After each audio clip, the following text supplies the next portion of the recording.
Efectivamente va a estar Astrid Strasser. Realmente les digo que si se quedan se van a sorprender de los conocimientos de Astrid.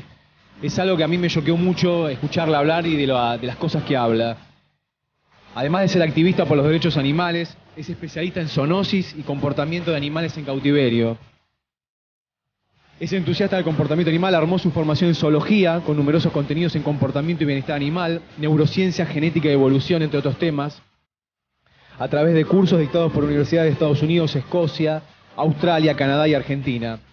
Tiene un enfoque crítico y libre, se ha consolidado como referente en las anomalías padecidas por los animales en cautiverio, emergiendo como una pensadora independiente que pone su investigación periodística al servicio de ideales respetables. Colabora activamente con la difusión de conceptos relacionados con el respeto por la naturaleza animal y los prejuicios que la sociedad humana genera tanto contra sí mismos como así también como hacia otras especies. Yo le he pedido puntualmente que tratara de no focalizarse tanto en el comportamiento de animales en cautiverio, si bien lo va a tocar, para que haga un panorama más general sobre el comportamiento animal. Así que le pido, la recibimos con un fuerte aplauso y la empezamos a escuchar.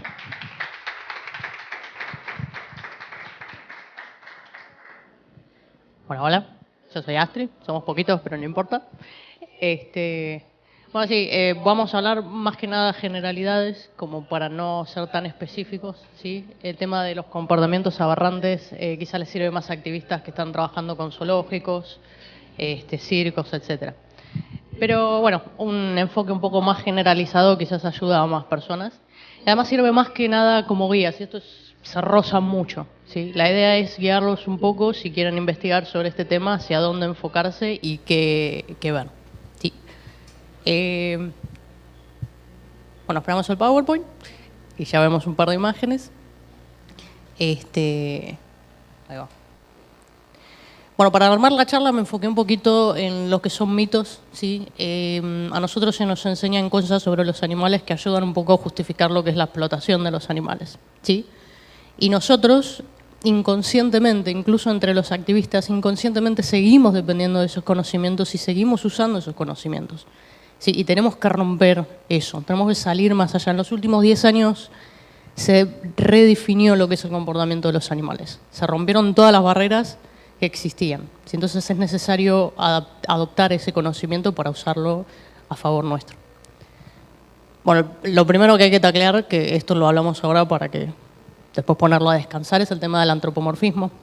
Se nos acusa de antropomorfizar a los animales cuando hablamos en pos de sus derechos. ¿Sí? Es la acusación que nos tira la gente que usa los animales. No, vos estás antropomorfizando a ese animal. Lo que pasa es que cuando nosotros...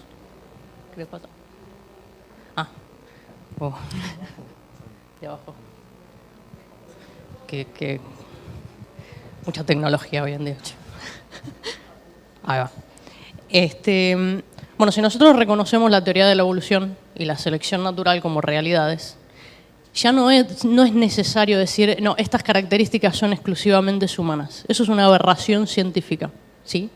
Porque nosotros, las características que asumíamos como exclusivamente humanas, en realidad son mecanismos de supervivencia que nosotros heredamos de otros animales, ¿sí?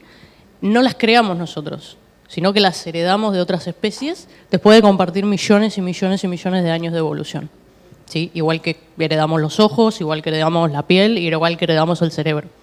¿Bien?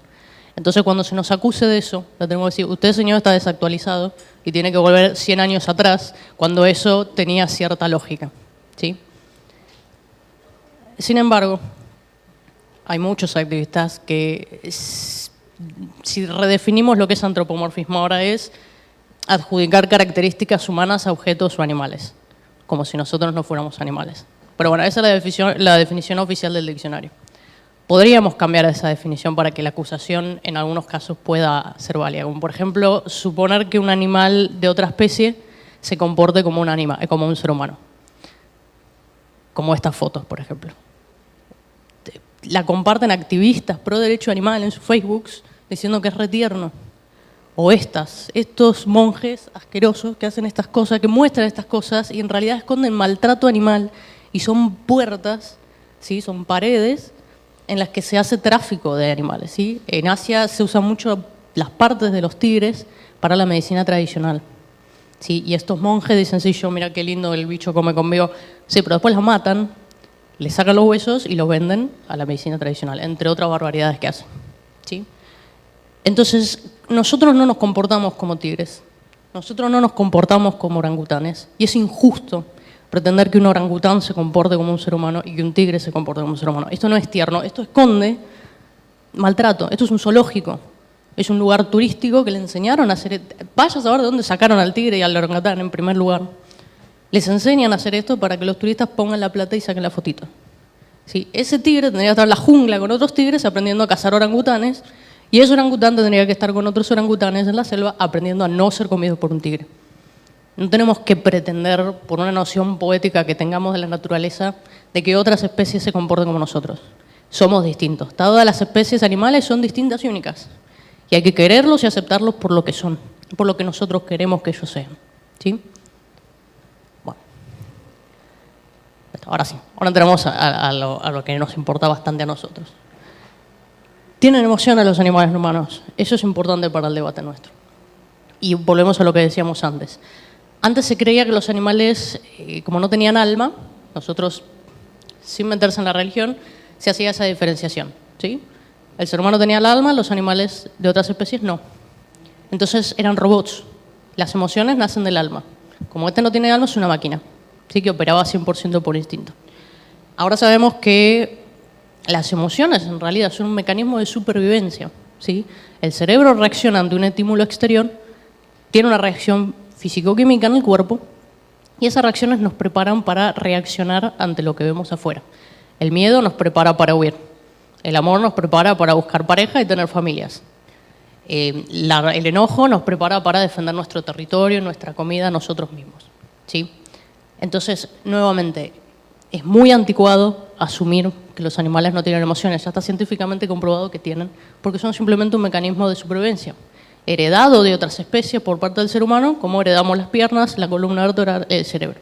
¿Sí? Ahora, ¿qué pasa? Se dificulta decidir qué emociones tienen, ¿sí? O si tienen las emociones de la manera que nosotros las interpretamos. En los mamíferos, las aves, los reptiles es más fácil asumir que están sintiendo miedo, como probablemente lo sentimos nosotros, porque tienen un cerebro similar. ¿Sí? O los mamíferos, por ejemplo, tienen las mismas hormonas, los mismos químicos en sangre. Entonces, si pongo a una vaca en una situación desconocida y veo que tiene un ritmo cardíaco muy elevado, que cuando le hago un análisis de sangre tiene determinadas hormonas o químicos en sangre, puedo determinar que siente estrés, porque un ser humano en una situación similar tiene las mismas hormonas, los mismos químicos y las mismas reacciones cardíacas. ¿Sí? Pero somos mamíferos, somos muy parecidos. Bien. Es más difícil determinar qué es lo que sienten animales como los anfibios o los artrópodos, ¿sí? O los animales pluricelulares más pequeñitos, porque son muy distintos a nosotros. ¿Sí? No, esto no les quita valor como seres vivos. ¿Sí? Por más que el día de mañana se descubra que no sienten dolor los artrópodos, no les quita valor como seres vivos. ¿Sí? Pero en el momento de debatir es importante que nosotros reconozcamos estos límites para dar espacio al debate, ¿sí? Y que no nos tachen de locos como nos suelen hacer. ¿Sí? Vamos a jugar con sus reglas y a decir, no sabemos, pero eso no les quita valor como seres vivos. Sí sabemos que el mamífero siente esto, que el ave siente esto, que el reptil siente aquello. ¿Sí? Bueno, esta es otra que es bastante irritante porque está muy incorporado en la sociedad pensar que los animales se manejan puramente por instinto. ¿Sí? Eso se refiere nuevamente al alma. No tenían alma, se decía, entonces eran máquinas. Después en los 60 dicen, no, reaccionan solo a estímulos. ¿Sí? Es puramente máquina. Le pego y reacciona, pero no siente dolor. Es una respuesta a un estímulo. ¿Sí? Ahora sabemos, con toda esta investigación de la genética que se hace, qué es el instinto. Ya lo podemos definir. Es un comportamiento predeterminado genéticamente. Y nosotros, seres humanos, estamos tan atados al instinto como cualquier otro animal. ¿Sí? Hay animales que dependen muchísimo más del instinto que de otros, porque nosotros tenemos otras herramientas. Pero la base de nuestro comportamiento es instintivo. No puede no ser instintivo, porque ¿de dónde sale? ¿Sí? Sacando la religión de lado. Yo estaba hablando desde la ciencia puramente. Entonces dependen del instinto igual que nosotros. ¿Sí? Como decía, algunos dependen más que otros. Las arañas, por ejemplo, tejen esas telas, que la construcción de esa tela es muy complejo, el proceso que hacen es muy complejo, el tamaño, el diseño, todo. Y sin embargo el bichito nace, se calienta un poquito en el sol y enseguida empieza a hacer esto. ¿De dónde sacó eso? Es genético. No lo aprendió de sus padres, no lo aprendió de otros coespecíficos, quizás nunca vio otra araña, y sin embargo automáticamente lo empieza a hacer. ¿Sí? La técnica, el tamaño que tiene que tener la tela, dónde la tiene que poner, la forma que tiene que tener, lo sabe sola. ¿Sí? Eso es tan propio de esa especie como las patas que tiene, los ojos que tiene, el cuerpito que tiene. ¿Sí? En los vertebrados también pasan ese tipo de comportamientos. Esto es un pollito de cuco. Los cucos son aves parasitarias que ponen sus huevos en el nido de otras aves y que los críen esos pajaritos. Ahora, ¿qué pasa? El pollito nace antes que los huevitos huésped. Y lo primero que hace, después que se despabila un poco, es tirar los huevos del huésped. Es muy impresionante, pero véanlo en YouTube. Da impresión, pues el esfuerzo que le toma y sin embargo el bicho se toma el trabajo de hacerlo. Es instintivo, nadie le enseñó que tiene que hacer eso. ¿Por qué lo hace? Porque es un ave mucho más grande que el ave huésped. Las aves huésped son paseriformes así chiquitas y los cucos son así de grandotes. Si no hiciera eso, los padres no podrían darle todo el alimento que necesita para llegar a la adultez. ¿Sí? Entonces la selección natural dice, bueno, sobreviven los pollitos que hacen esto nada más. Entonces este comportamiento es tan de este bicho como su plumaje, como su tamaño, como el canto que va a realizar después. ¿Sí? Ahora, en el ser humano, por ejemplo, lo que decíamos, igual que en otras especies, ¿sí? Algunas más que otras y otras, pero hay comportamientos que tienen una base instintiva y después tienen 50% instinto, 50% aprendizaje. ¿Sí? El lenguaje humano es instintivo en su base. Si ustedes se fijan en los bebés, prestan atención a nosotros, ¿sí? No imitan, no se quedan mirando un auto y después imitan la bocina de los autos o el ruido que hacen los motores, sería muy bizarro. No imitan el microondas o los perros o los gatos, nos imitan a nosotros, a los seres humanos y prestan atención al movimiento de nuestras bocas. ¿Sí? Un bebé que si vos te tapas la boca y hablas enfrente de él, trata de verte, se queda mirando como, ¿qué estás haciendo? Necesita ver tu boca, quiere ver tu boca para ver qué estás haciendo. ¿Sí? Eso es instintivo.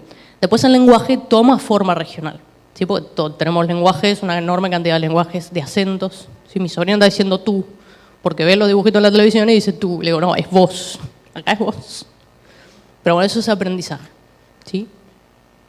Entonces, si los seres humanos tienen una base instintiva para el lenguaje, no es loco asumir que otros animales también la tienen y que por tanto pueden desarrollar un lenguaje que quizás lo tienen. ¿Sí?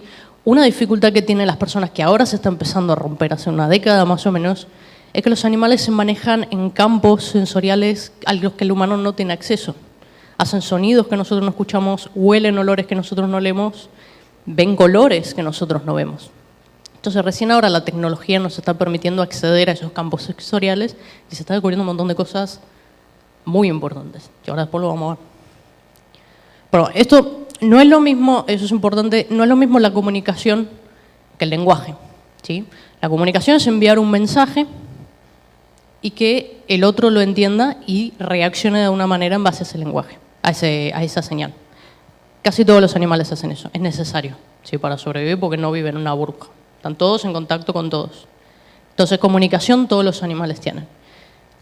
Pero la gran mayoría son instintivos. ¿Sí? Por ejemplo, esta ranita tiene esos colores porque es muy venenosa. ¿Sí? Y los depredadores de la zona saben que ella es venenosa porque tiene esos colores. Ahora, la ranita no sabe que es de ese color. Dice, bueno, yo soy roja y azul y acá nadie me va a tocar. Es de ese color. La selección natural determinó que tiene ese color y que tiene ese veneno.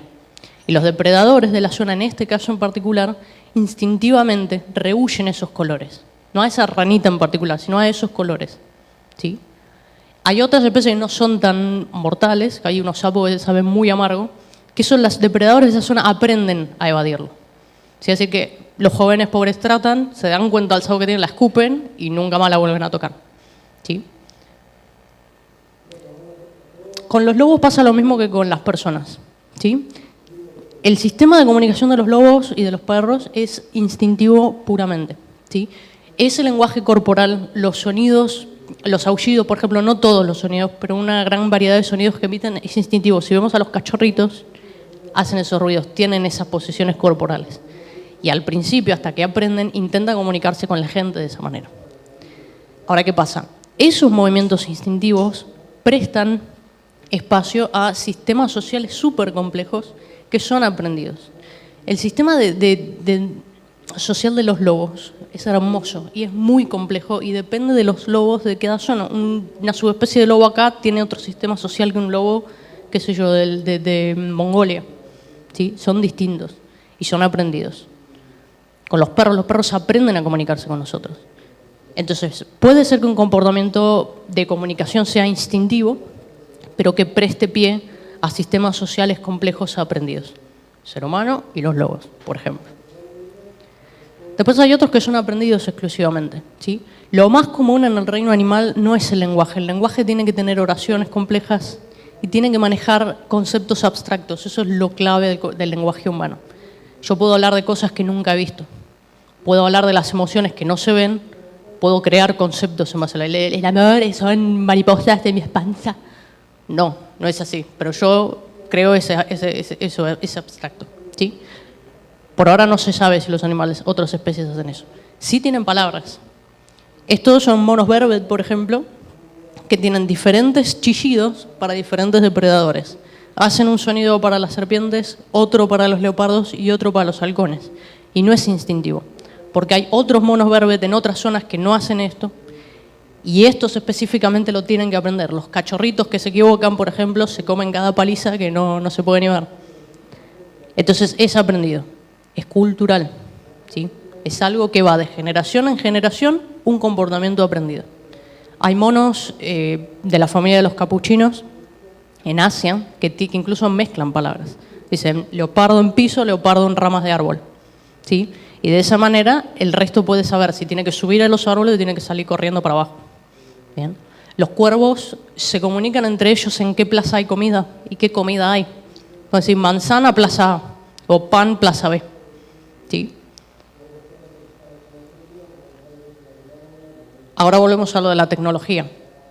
La tecnología, el año pasado recién, permitió identificar variantes en los pitidos de los delfines que antes pensábamos que hacía pi, no, hace pipi papá, de pronto. ¿Sí? En 5 segundos hizo pipi papá. ¿Bien? Entonces se notó los machos que viajan en pandillitas, generalmente están cotorreando todo el tiempo.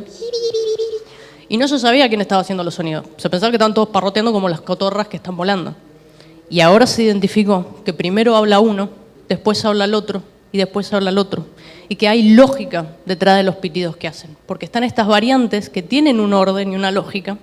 Y primero lo hace uno, después el otro hace algo totalmente distinto y el otro hace distinto, pero siempre siguiendo una misma lógica. Y eso es la tecnología que nos permitió identificar eso. Todavía no se dice si esto es un lenguaje porque no se sabe qué están haciendo. Pero se está sistemáticamente identificando los ruiditos, acomodándolos, entonces es muy posible, está todo el mundo diciendo, sí, esto seguramente es un lenguaje. Entonces estamos frente a un idioma no humano, ¿sí? Y con los elefantes pasa lo mismo. Los elefantes se comunican con las vibraciones del piso. ¿Ven esos ruidos que... Esos son vibraciones, ellos dependen de las vibraciones. Porque una manada que está caminando acá, de repente se desvía para encontrarse con una manada que viene por acá, ¿sí? Y eso, cuando estaban investigando los terremotos y los movimientos de las placas tectónicas, se descubrió que los elefantes se movían según la lógica de esas vibraciones, ¿sí? Y eso también, la tecnología. Entonces ahora se está analizando eso, ¿sí? Lenguaje, o como mucho, algo muy complejo, ¿sí? Y no es instintivo, eso se ha aprendido. Bueno, esto y el aprendizaje de información. Y el pase de esa información de generación en generación es cultura, ¿sí? Eso es lo que es la cultura. Sí, el ser humano es súper compleja, eso no se discute. Sin embargo, que una cultura sea simple no significa que no sea cultura. Bien. Se habla de protocultura, bueno, no se puede decir que un animal tiene cultura, pero revisen la definición a que básicamente es una cultura. Eso se ve muchísimo mejor en quizá los grandes simios, ¿sí? Porque usan más herramientas. Los orangutanes, por ejemplo, tenemos 2 subespecies. Una en la isla de Borneo, aisladas mutuamente, en Borneo y otra en Sumatra. Los de Borneo son solitarios y no usan herramientas, y los de Sumatra viven en grupos y usan herramientas. ¿Por qué? Porque al usar herramientas pueden acceder a alimentos que porque son venenosas o porque son muy duras, los de Borneo que no usan herramientas no pueden usar. Entonces pueden permitirse vivir en grupos.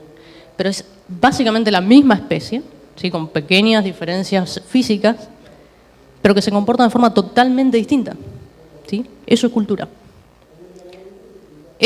Lo que tiene de destacable es que es el primer orangután de Borneo que se ve usando herramientas, ¿sí? Es un macho joven que, mirando a un grupo de pescadores, dijo, bueno, me voy a pescar, se robó una lanza y empezó a tratar de pescar en el agua. No hay actualizaciones, no sé por qué. Esto fue hace ya un par de años, pero si logra pescar y empieza a comer peces y otros orangutanes lo ven y lo imitan, ¡boom!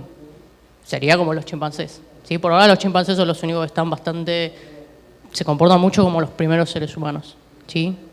Y ellos también ahí ven cultura, porque el grupo de chimpancés geográficamente aislados de otros tienen otro uso de herramientas, no es que todos usan las piedras para romper nueces, lo hacen los de Ghana. De otras zonas usan lanzas para cazar monitos. Otros nadan. Los chimpancés no tienen grasa corporal blanca como nosotros, entonces se hunden en el agua. Le tienen miedo. Pero este grupito viven cerca de una especie de laguna que está aislada del océano y los ves ahí, nadando, jugando, tirándose de cabeza al agua, y eso es cultural. Sí, porque ningún otro chimpancé hace eso. Hay un grupo de chimpancés en el norte de Kenia que se va a las cuevas, junta las cosas, junta comida y se van en grupito y se sientan adentro de las cuevas. Una locura. Pero bueno, cultural, nuevamente.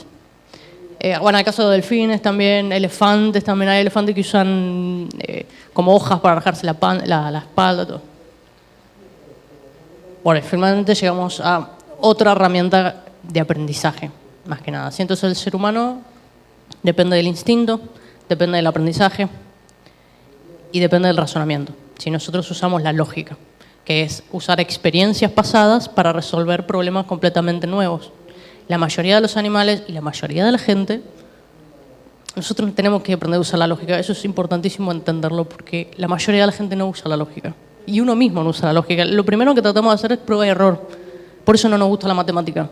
Por eso nos molesta la física. Porque es lógica. Y la lógica nos hace doler el cerebro. Y eso no es broma. Eso es hecho porque estamos forzando un comportamiento. Si no nos viene tan naturalmente como otras cosas. Porque, de nuevo, heredamos cosas que en la naturaleza en realidad sirven. Bueno, podrías estar en la naturaleza y decir, bueno, vamos a resolver este problema. Te come un león, boludo. Corre porque te va a comer ese bicho ahí. Ahora nos podemos permitir funcionar de esta manera.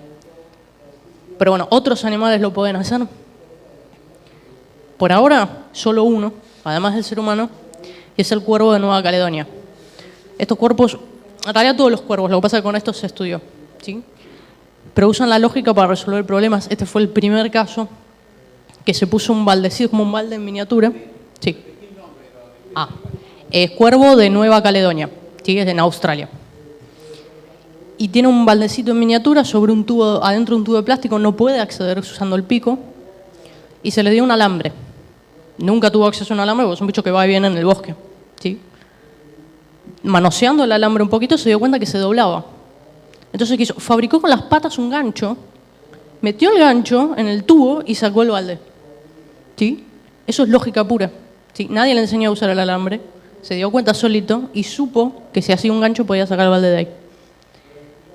Se hicieron otros estudios con estos bichos y además planifican. ¿Por qué? Porque si yo le pongo el premio en un rompecabezas que necesita usar una herramienta para resolver ese rompecabezas y le pongo el rompecabezas con el que va a acceder a esa herramienta, ¿sí? Un chimpancé lo rompía. Se podría agarrar el coso y empezar a tirar todo por todos lados. Estos bichos lo que hicieron fue entender que necesitaban la herramienta para resolver el problema A, resolvieron el problema B para acceder a la herramienta y después volvieron al problema A. Eso es planificación abstracta, pura, ¿sí? Hay casos de la lógica está atada al pensamiento abstracto. Hay casos de gorilas, ¿sí? Creo que Koba es el nombre, que parecían manejar la imaginación. ¿Sí? Se le enseñó lenguaje de señas. Inventaba gente, rompía cosas, en una se enojó y rompió qué sé yo, el baño, no sé qué había roto en el baño, y echó la culpa a alguien que no existía. Dice, sí, fue Pirula. Decía, ¿Pirula? ¿Y dónde está Pirula? Pirula está allá. Y lo llevaba a la casita donde ella dormía. Acá está Pirula. Pirula no existe. Sí, Pirula fue la que rompió el coso. Tenía un amigo imaginario. ¿Sí? Eso es abstracto. Lo que pasa es que es difícil, ¿sí? Eso los científicos ahora por suerte tienen eso en cuenta, que es difícil, por ejemplo, el reconocimiento en el espejo. Los gatos a veces no se reconocen en el espejo y se atacan. Y de pronto se olvidan y se van. ¿Se acostumbraron a lo que suponen es un gato externo? ¿O simplemente dijeron, no, soy yo, me importa un choto, me voy? No se sabe. Sí, esas dificultades existen y los científicos ahora las reconocen. Y con el uso de la lógica, muchos animales no pueden usar herramientas. Los delfines no tienen dedos, no tienen picos. Entonces, ¿cómo estudió si él usa la lógica? Lo mismo con los simios. ¿Sí? Quizás no pueden en estado silvestre comunicarse como nosotros entendemos. Quizás tienen amigos imaginarios y nosotros no sabemos cómo descifrar que ellos lo tienen. ¿Sí? Bueno, y esto es como uno de los pilares, ¿sí?, de nuestros debates. ¿Por qué? Porque es lo que nosotros usamos para definirnos a nosotros mismos y para ponernos en un pedestal por sobre arriba de todos los animales. Pero el altruismo, la solidaridad y la empatía son herramientas indispensables para la supervivencia en los animales sociales, ¿sí? Tanto como las emociones, tanto como la vista, tanto como las patas, la columna vertebral, el cerebro, lo que sea. Entonces ya se sabe que lo tienen y que está presente en muchísimos animales sociales, ¿sí? Porque yo necesito defender a mis familiares para sobrevivir. Necesito, bueno, el altruismo, la solidaridad, su enfoque es ese, proteger a mi comunidad para asegurar de que yo mismo sobreviva, ¿sí? Y la empatía nos ayuda en primera instancia a adivinar qué está queriendo el otro. Si viene un bicho con mala cara, tengo que adivinar, este está agresivo y me va a dar una paliza, mejor me voy, ¿sí? Porque si te quedas, hola hermano, te vas a comer una paliza, ¿sí? O te van a matar. O, por ejemplo, en el caso de las ratas. Las ratas, cuando comen algo que les hace mal, ¿sí? Quizás las ratas silvestres son muy conocidas por saber, comen veneno una vez y después no lo tocan nunca más. Pero no es que una rata sobrevive, quizás se murió, pobre bicho. Pero ¿qué pasó? Las otras se dieron cuenta que estaba enferma, entendieron que esa comida era peligrosa y no la tocaron. Eso es empatía. En los cerdos también pasa, porque si el cerdo está chillando, en la esquina de allá dicen, allá hay peligro. Mejor nos quedamos de este lado, ¿sí? Entonces es necesaria la empatía, es una herramienta de supervivencia, no es nada más que eso. Es más que eso, pero cuando no tienen empatía, sí tienen empatía, querido, porque es una herramienta de supervivencia que la tenés vos, la tenemos nosotros y la heredamos de otras especies, así que... Bueno, en las aves lo que se ve, por ejemplo, o las aves o muchos mamíferos también, que crían de manera colectiva. Las calandrias acá, si van en Palermo, una vez me encontré un pichón de calandria en el piso y no vinieron 2 pájaros a defenderlo cuando lo levanté por poner la arma, vinieron como 7. Pará, lo pongo acá y me voy. Eso significa que lo crían de manera comunitaria, ¿sí? No eran mamá y papá, era mamá, papá, hermano, tío, abuelo, vinieron todos a patotearme a mí, defendiendo al pichoncito. Muchas aves hacen eso, muchos mamíferos hacen eso. ¿Y qué pasa? Que quizás son hijos de puestas anteriores que todavía no se sienten, dicen, bueno, primero gano experiencia y después crío mi propia puesta. Quizás pasan 3 años hasta que una parejita de pájaros nuevos pongan nuevamente, ¿sí? Siempre ayudan a los padres. Y en este caso, esto es un pajaruco de pecho blanco que lo lleva al extremo porque se pone en peligro a sí mismo para defender crías de parejas de los padres quizá o de los hermanos, siempre familiares, pero no son crías suyas, ¿sí? Eso es la única especie que hemos visto que lo hace. Entonces de repente ve un halcón que tiene la mirada fija en los pollitos y dice, no, mira, y revolotea alrededor para tratar de llamar su atención hacia sí mismo. Eso es puro altruismo. Si lo mata, es muy posible que lo mate. Bueno, no se ve nada, pero es un pez muy feo, muy chiquito, que vive en la Antártida, ¿sí? No tiene nombre común. La palabra científica es arpajipa. Anótenselo, lo van a necesitar. Por arpajipa. Y estos peces, la rareza que hacen es que crían huevos de peces que no están relacionados con ellos, ¿sí? Cuando yo cuido a los hijos de mi hermana, por ejemplo, estoy protegiendo mi material genético, ¿sí? Porque compartimos el mismo material genético. Entonces tiene sentido evolutivo para esas especies, para esos individuos con esas características, ¿sí? Pero en este caso todos parecen estar ayudando a la especie misma, ¿sí? No a sus parientes, sino a toda la especie en conjunto. Quizás mamá y papá de esta puesta de huevos se los comió alguien y de repente aparece este señor solitario que anda bien, boom, acá me encontré una camadita de huevos. Bien, se instala ahí y los cuida de depredadores, los limpia, los mantiene hasta que eclosionan. ¿Sí? Otro caso de parentesco así altruista, no llevado a la genética, es en las ardillas. ¿Sí? Muchos roedores se comen las crías de otros si los encuentran. Pero las ardillas no, las ardillas encuentran a un huérfano, se lo llevan a su nidada y lo crían como si fuera propio. Las avestruces es una cosa muy linda, porque las avestruces van patoteando a parejas ajenas y si vencen al macho que está protegiendo a los pollitos, no matan a los pollitos como suele pasar. Los agarran y se van armando estas manadas de pollitos, entonces quizá una avestruz va con 40 pollitos atrás. ¿Sí? Entonces parece que se quieren robar los pollitos de otros. Es muy gracioso. No para el padre que pierde, pero... Bueno, acá lo que hablábamos de la empatía con las ratas. ¿Sí? No solo las ratas, es muy, muy, muy probable que todos los animales sociales tengan empatía. ¿Sí? Pero se habla de las ratas pues como la evidencia más concreta que hay. Y está bueno saberlo porque son las víctimas de la vivisección que más explotan. Y causa casi gracia, pues si hice este experimento y veo que tienen empatía. Bueno, entonces no lo vas a hacer más, supongo. No, ahora voy a hacer 40 experimentos más para seguir probando que tienen empatía. No. Pero bueno, a los científicos no les importa, pero nosotros sí, y podemos mostrarle a la sociedad, mira, este bicho siente angustia, tiene empatía, entonces siente angustia, presionemos para que no lo sigan haciendo.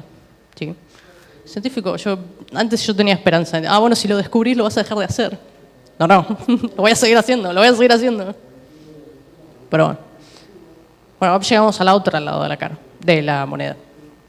Si nosotros estamos dispuestos a reconocer que los demás animales son empáticos, son altruistas, son solidarios, pueden aprender, entonces tenemos que reconocer que la violencia, la guerra, la malicia, todo lo que odiamos en nosotros mismos, la misantropía se basa mucho en esto, también están los otros animales. Nosotros ponemos a los animales en nuestra línea los subimos al pedestal con nosotros y están con nosotros.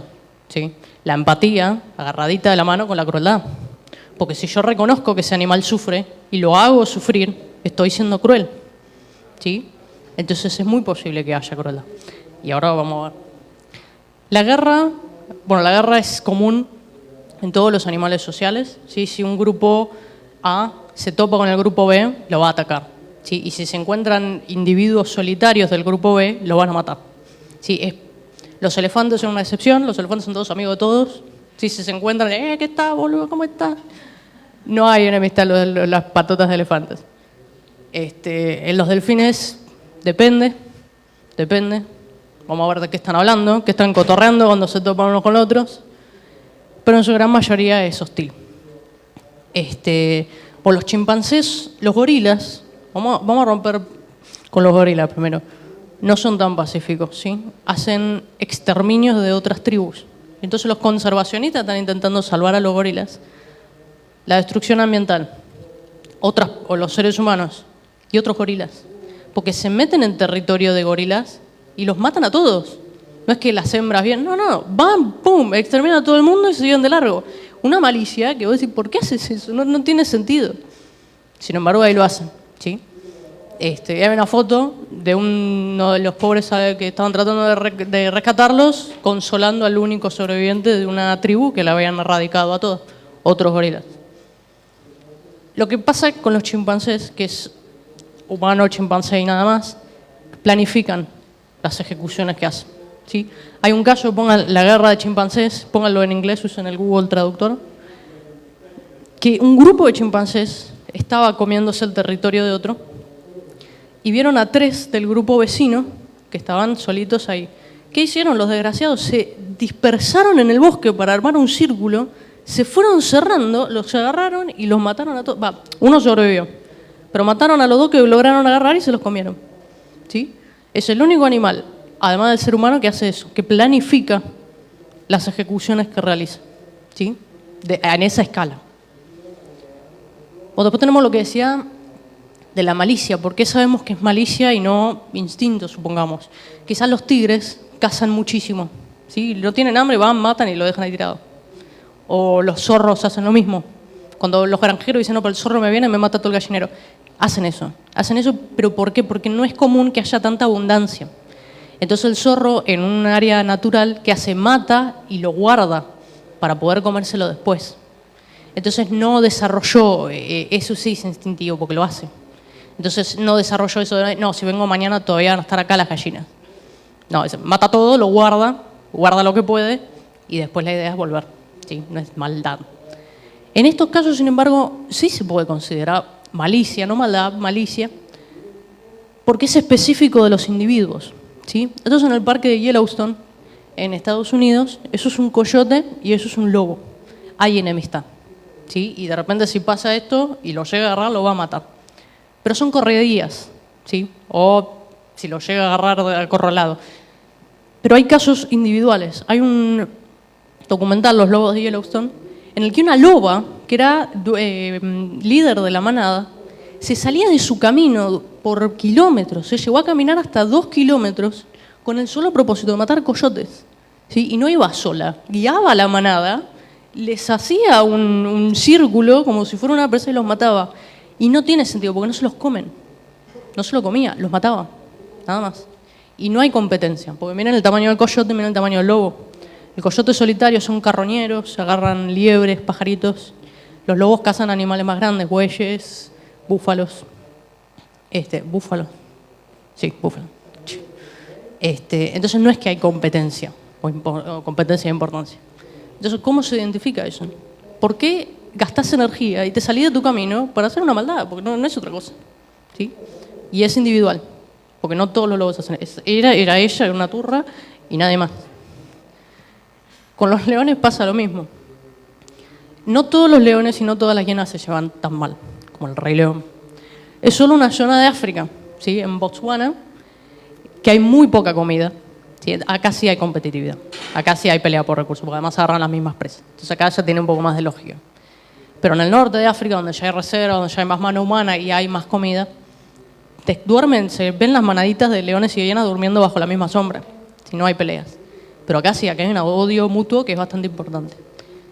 Pero no, hubo un individuo que en un libro Cazando con leones, en que estos dos ingleses estaban estudiando esos animales, y había león A y león B. Tenían nombres africanos, no me los acuerdo, no son importantes. León A y león B. León B era el dominante de la manada y se apareaba con las hembras. ¿Sí? León A nunca se apareó, pero estaba con el hermano. Pero león A se desquitaba, evidentemente, su frustración sexual con las hienas, porque las odiaba y hacía lo mismo que hacía la loba. Se salía de su camino, con el calor que hace en África, gastando energía, con el solo propósito de matar hienas. ¿Sí? En un caso el tipo narra que la vio desde, acá es todo plano, entonces hay una visión mucho más amplia, 2 kilómetros se corrió. Sí, supongamos, 2 kilómetros, una distancia enorme. Ellos estaban viendo a las hienas y lo veían desde la distancia venir a toda velocidad. Y se agarró a una cría de hiena y la hizo pedazos. Pero eso es maldad, porque no se las comen. ¿Sí? Y se perjudica a sí mismo. Y otra cosa que ellos, si pueden conseguir el libro, consíganselo, es muy bueno. De un caso de una hiena, él mató a la líder de esta manada de hienas, son las mismas 2 manadas, ¿sí? Porque es territorial. Mató a la hembra y lo heredó otra hembra. Y esta hembra que hereda el liderazgo de la manada, se fue directamente a la manada de leones, empezó a patotear al león B, que era sumiso ante las hienas, ¿sí? Se ve que lo defendía. Vino este monstruo y la hiena quería atacarlo, estaba dándole señales a la manada para que atacaran en conjunto al león como una venganza. Vos mataste a mi hermana, pues son todos relacionados, por eso tú vas a matar. Y los demás, no, yo no toco nada. Y se fueron, la abandonaron, pobrecita, y bueno, la hizo pedazo. Pero miren cómo es. La gente que estudia los animales directamente no se permite tanto como los científicos de laboratorio dicen, no, eso estás antropomorfizando. No, hermano, yo te estoy mostrando evidencia muy concreta, sí. Entonces eso se puede, y los tipos estaban como asombrados, dicen, esto es venganza. Y eso es maldad, porque no hay otra razón. El otro león, por ejemplo, parecía un gatito cuando venían las hienas, ¿sí? Pero bueno, se ve que compensaba. Bueno, no sé por qué puse esta foto, pero no importa, es muy... Bueno, esos son más o menos los mitos las cosas que más se escuchan, ¿sí? Y que me parece que son importantes romperlas. Primero porque nos sirven con nuestros argumentos, ¿sí? Y es importante saberlo, porque de eso se agarra la gente que explota a los animales para defender lo que hace. Sin más, el biólogo, señor biólogo porteño, que está en el zoológico porteño, nos dijo que estábamos antropomorfizando a la orangután Sandra cuando decíamos que estaba deprimida. Y es un ignorante, habría que decir, señor, usted vaya al colegio, porque yo, pendeja, con 4 años en la escuela, yo ya sé lo que usted está diciendo es una falacia, porque la depresión es un mecanismo que se encuentra en muchísimos animales. ¿Sí? Es natural, tan natural como la alegría. Entonces él está mintiendo, está desconociendo información científica para justificar lo que hace.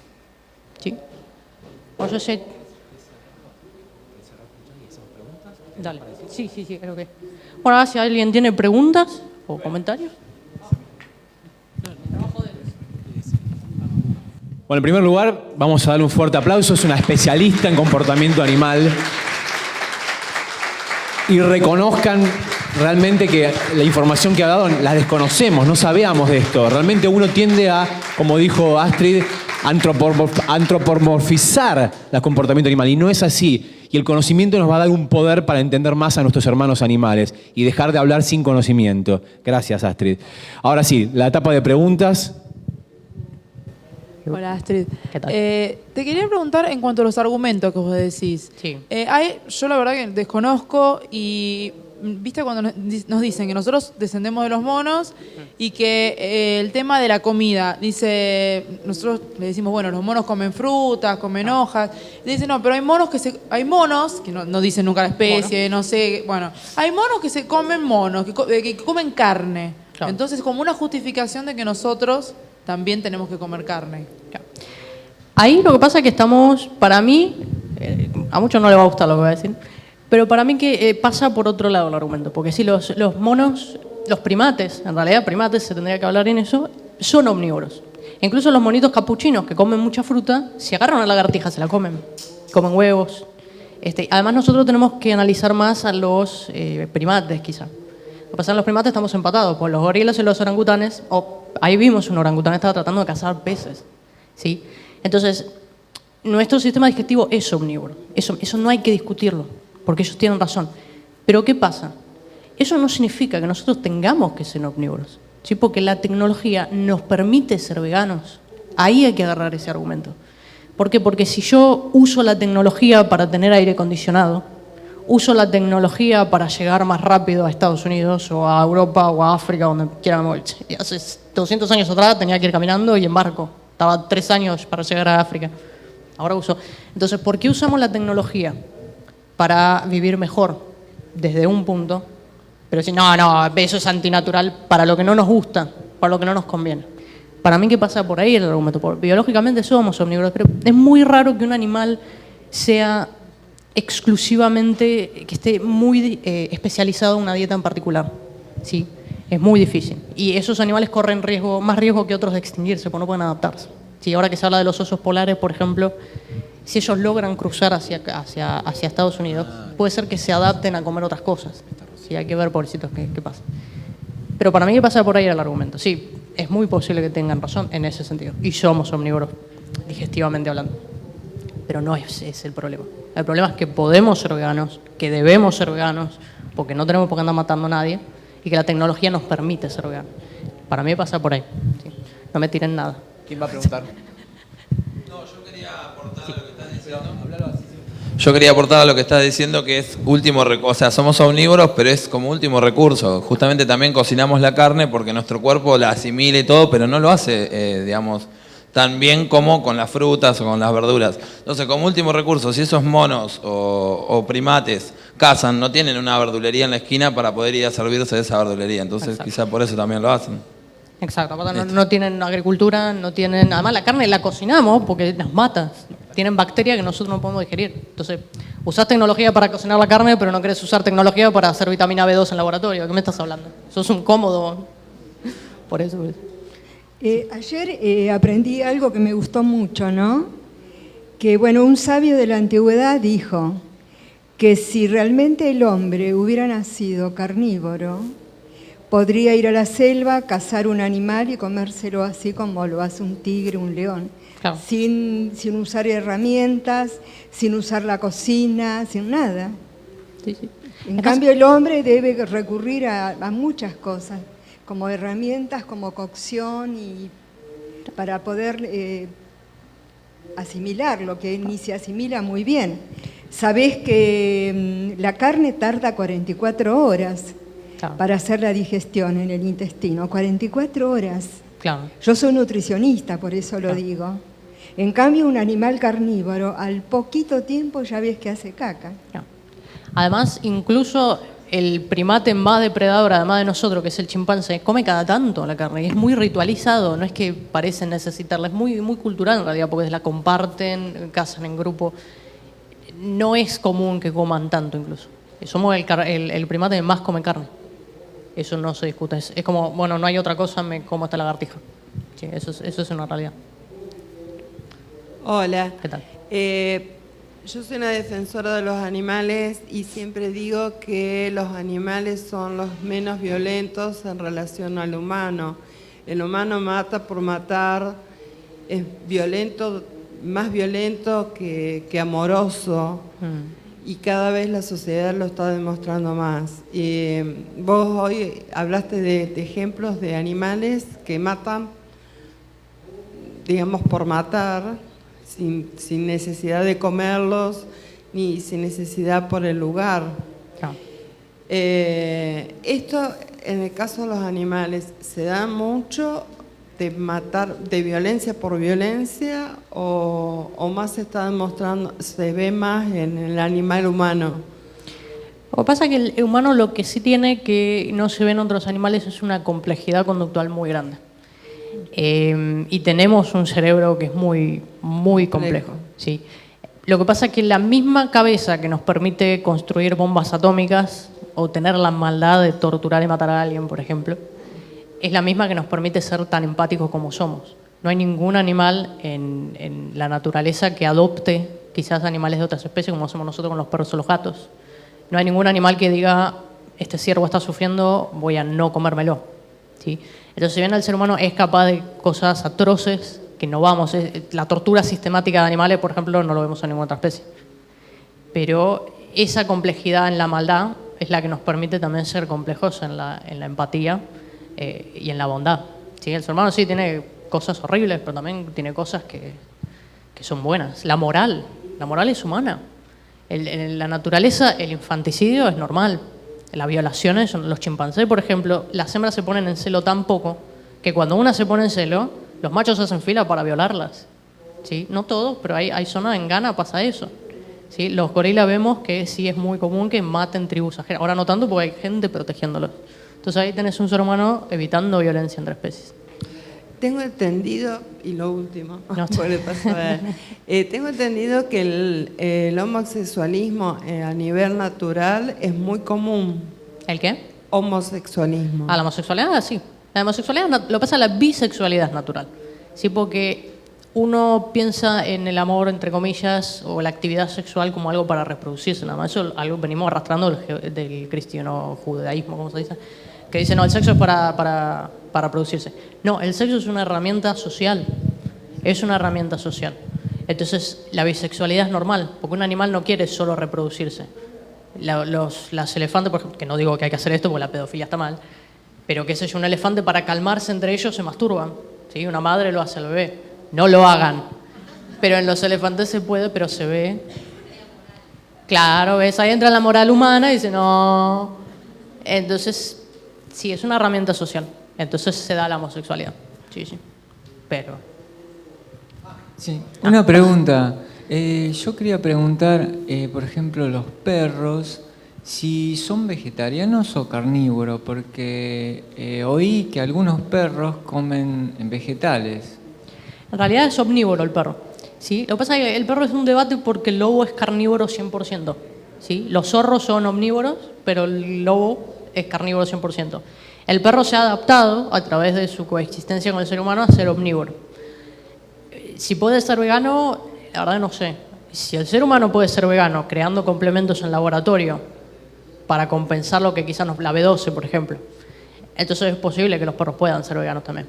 Habría que ver, y depende mucho del individuo también, ¿sí? Porque hay mucha variante finogenética en los perros. Si yo tengo perros, yo tengo 7, y hay 3 perros, le puedo dar veggies, ¿cómo es? Que es comida vegana de perro. Y hay 3 que no pude. Vomitaban, no se terminaron de acostumbrar, le hice el cambio y no se terminaron de acostumbrar. Un perro que vivieron mucho tiempo en la calle, quizá también por eso. ¿Sí? Vivieron mucho en la calle y calle, mucho carne. Habría que ver. Es algo abierto que hay que investigar bien a fondo. Bueno, última, porque tenemos a otra disertante a la espera. ¿Qué tal? ¿Qué tal? Llega un poquito tarde a la charla en realidad, pero igual te hago esta pregunta y si por ahí puedes responder. Sí. Tengo colegas que son veterinarios que trabajan en zoológicos y generalmente cuando hablo de liberación animal siempre dicen que hay algunas especies que no pueden ser reintroducidas.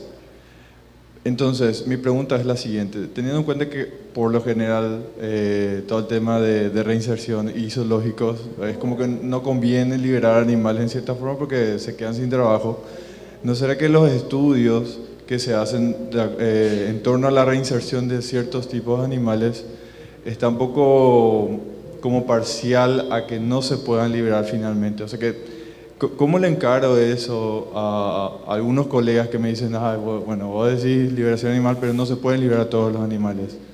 Y yo creo que sí, o sea que, pero no puedo refutar eso porque no tengo estudios científicos o una base que me diga, bueno, hay alguna posibilidad bajo algunos aspectos que puedas liberar ciertos animales que en teoría no se pueden liberar. Pasa que, como decís, vos vas a tener que aprender, si estás en el campo, vas a tener que aprender a ignorar boludos, con perdón de la palabra. Porque lo que pasa es que se institucionalizan muchas cosas, ¿sí? Entonces, no se puede discutir la bisección en la universidad porque te tachan de delirante, no se puede discutir las emociones de los animales porque te tachan de antropomorfista. Y eso que vos estás diciendo es un problema gravísimo que hay, que te dicen que no se puede reintroducir. Pero no hay estudios. No hay estudios. A vos te dicen que no tenés estudios, pero no hay estudios. ¿Sí? Hay casos aislados. Dices, si yo solté un pajarito acá, se murieron todos. No se puede. Eso no es científico. Eso vos sos un boludo que cometiste un error y en vez de aprender del error y de dedicarte más tiempo a estudiarlo, decís que no se puede. Eso sí es una realidad grave. Además, en Argentina hay mucho interés. Los zoológicos tienen muy agarrado del garfio lo que es la comunidad científica. Sí, porque hay mucha. Acá se maneja, la sociedad esta se maneja por plata. Entonces, si este está acomodado, sí, Sofovich se robó un montón de libros del zoológico porteño y bien, gracias. ¿Dónde están los libros esos? No están. Lo mejor que se puede hacer es estudiar. Es sacar el título, si querés meterte en biología, porque biología te va a ayudar más con ese tema. Y sí, ir metiéndote y tratar de romper ese paradigma. Fíjate que